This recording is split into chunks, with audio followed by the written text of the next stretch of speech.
रहीम नाज़रीन, आज हम आपके लिए लेके आए हैं शादियों वाले साग गोश्त की रेसिपी। इसके लिए हमने 2 गड्डियाँ ली हैं साग की, 1 गड्डी ली हमने पालक की और आधी गड्डी हमने ली है मेथी की और उसके हमने पत्ते तोड़ लिए हैं जी। तो साग की भी डंडियाँ आपने नहीं डालनी है, अगर डालनी है तो ये देखिए हमने इनको इस तरह से छील लिया है। आपने इस तरह से छील के फिर काटना है। अगर आपको चाहिए कि आप डंडियाँ भी डालें तो उससे ये है कि अगर आप छील के नहीं डालेंगे तो वो फिर धागे धागे से बन जाएंगे, मुलायम नहीं बनेगा आपका साग।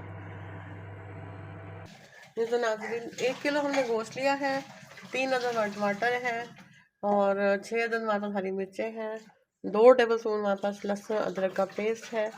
खुश्क मसाला जात में हमने लिए हैं 2 टीस्पून हमारे पास सॉल्ट है, आप उसमें जायका भी ले सकते हैं। 2 टीस्पून हमारे पास पिसी हुई लाल मिर्चें हैं, आप उसमें जायका भी ले सकते हैं। 2 टीस्पून हमारे पास सूखा धनिया पिसा हुआ, 1 चमचा ज़ीरा, हाफ टी स्पून हमारे पास हल्दी और 1 टीस्पून गरम मसाला है। तो सबसे पहले हमने एक लिया है प्रेशर कुकर, उसके अंदर हम अपना गोश्त शामिल करेंगे।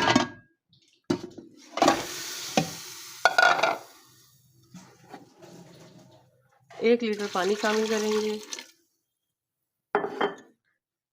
तमाम कुछ मसाला जात डालेंगे, लहसुन अदरक का पेस्ट शामिल करेंगे,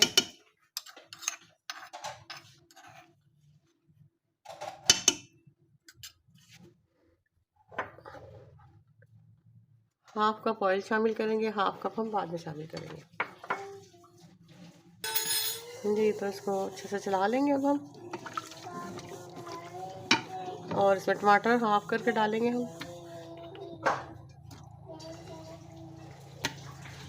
और फिर हम गोश्त को बंद कर देंगे 15 मिनट के लिए। 3 मिनट तक इसको सीटी आने के लिए छोड़ेंगे, फिर उसके बाद हम टाइम नोट करेंगे 15 मिनट का।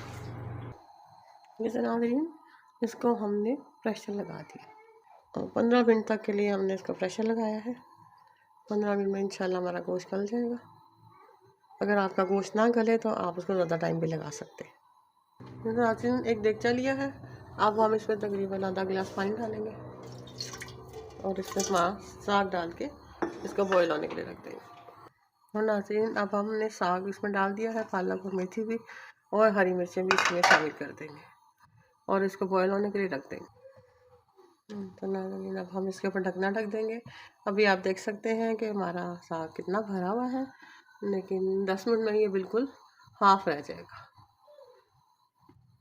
इसको हमने हल्की आंच पे 1 घंटे तक पकाना है। तो नाज़रीन ये हमारा गोश्त गल गया है, अब हम टमाटरों के छिलके उतार लेंगे और इसको अच्छे से भून लेंगे। तो नाज़रीन 1 घंटा हो गया हमारे साग को पकते हुए।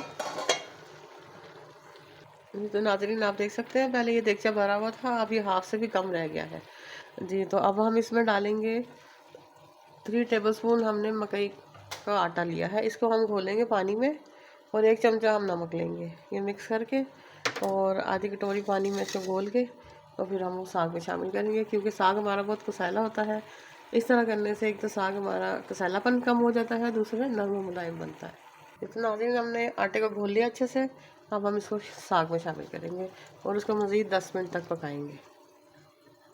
अभी हमने पहले 1 घंटा पकाया है, अभी हम इसको 10 मिनट मज़ीद पकाएंगे। तो नाज़रीन गोश्त हमारा भुन गया है, अब हम इसको अभी मज़ीद 5 मिनट भूनेंगे और जो हमारा ऑयल है बकाया हाफ कप वो भी इसमें शामिल कर देंगे और इसको अच्छे से भूनेंगे। 10 मिनट तक मज़ीद भूनेंगे।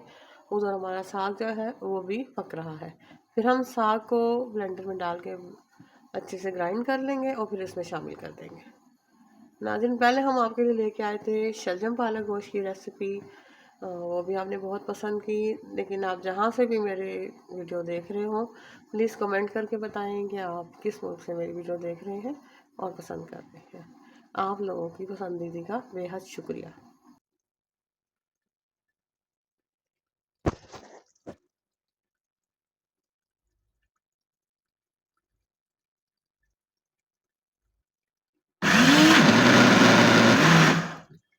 जी तो नाज़रीन अब ये हमारा गोश्त भुन गया है, अब हम इसमें ये जो हमने ब्लेंड किया है साग वो डालेंगे और इसको मज़ीद 10 मिनट तक हम पकाएंगे, या जब तक कि इसका पानी अच्छे से नहीं मिक्स हो जाता।